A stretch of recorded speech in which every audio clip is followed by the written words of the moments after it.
The family of Oregon occupation spokesman Robert Lavoy Finicum filed a wrongful death lawsuit in federal court against the United States, the FBI, Oregon State Police, the U.S. Bureau of Land Management, Oregon's governor, and others on the second anniversary of his death.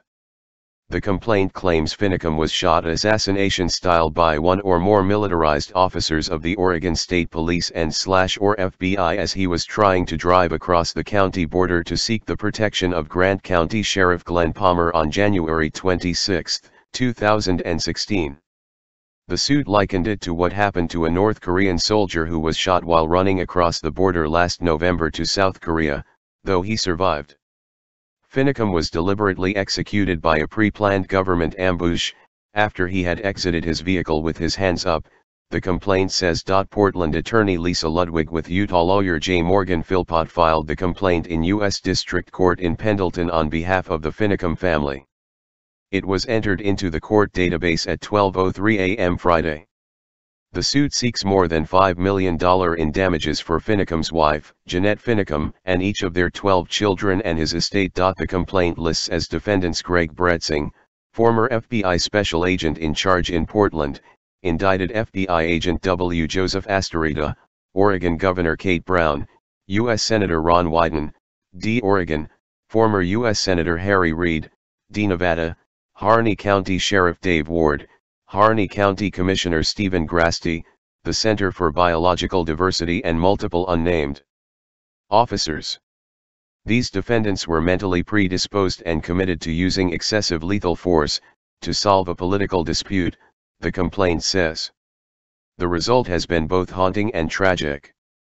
It contends the defendants engaged in widespread and systemic corruption and the premeditated targeting of Finicum and others because of his association with Nevada cattleman Cliven Bundy and Bundy family members, his membership in the Church of Jesus Christ of the Latter-day Saints, and his political views and activism critical of federal land management and the U.S. Bureau of Land Management.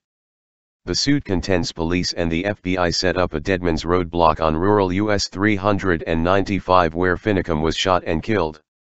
It accuses the FBI, Oregon State Police and Bureau of Land Management of negligence and failing to properly train and supervise its officers. Finicum, a rancher from Canes Bed, Arizona, who served as spokesman for the armed takeover of the Malha National Wildlife Refuge in early 2016, raced away from a police stop on the highway as he and other refuge occupiers were on their way to a community meeting in John Day.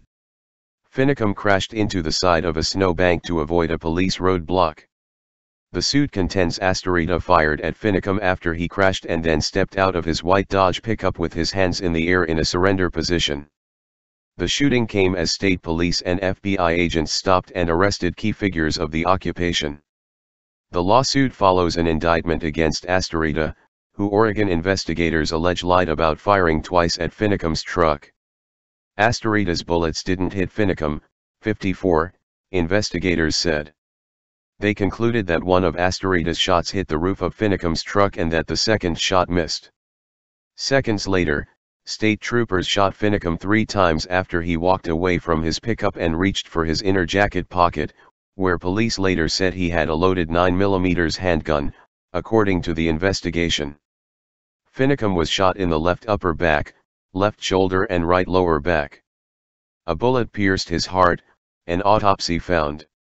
An investigation by local law enforcement authorities found the state police shots that killed Finicum were justified. Mr. Finicum repeatedly and knowingly made choices that put him in this situation, Harney County District Attorney Tim Colahan said after the investigation in March 2016. It was not the outcome that any of us wanted but one he, alone, is responsible for. Astorita has pleaded not guilty to 3 counts of making a false statement and 2 counts of obstruction of justice. He is accused of hiding from Oregon investigators that he fired his rifle and lying to the FBI about his shots. Astorita, who was a member of the FBI's hostage rescue team, is accused of telling 2 different FBI supervisors on the night of January 26, 2016, that he hadn't fired any gunshots.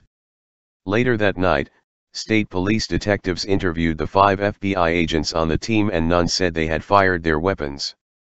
Kieran Suckling, executive director of the Center for Biological Diversity, said the center will act to dismiss the case against it.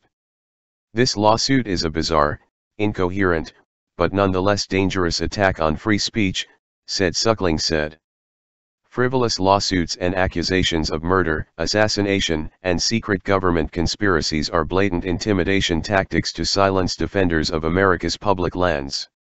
Spreading such accusations into the paranoid world of unstable, anti-government extremists is reckless. A few supporters of Finicum's gathered in downtown Portland later Friday for a memorial at what they've dubbed the Patriot Corner on Southwest 3rd Avenue across from the Justice Center and downtown Federal Courthouse. There are no words to describe all that we've been through, or the depth of our loss, but I know that Lavoie is with our Father in heaven and our Savior Jesus Christ, Jeanette Finicum wrote on her Facebook page. I know that he is happy and that he continues to live. I know that I will see him again and our life together will continue there. How grateful I am for this knowledge. Maxine Bernstein.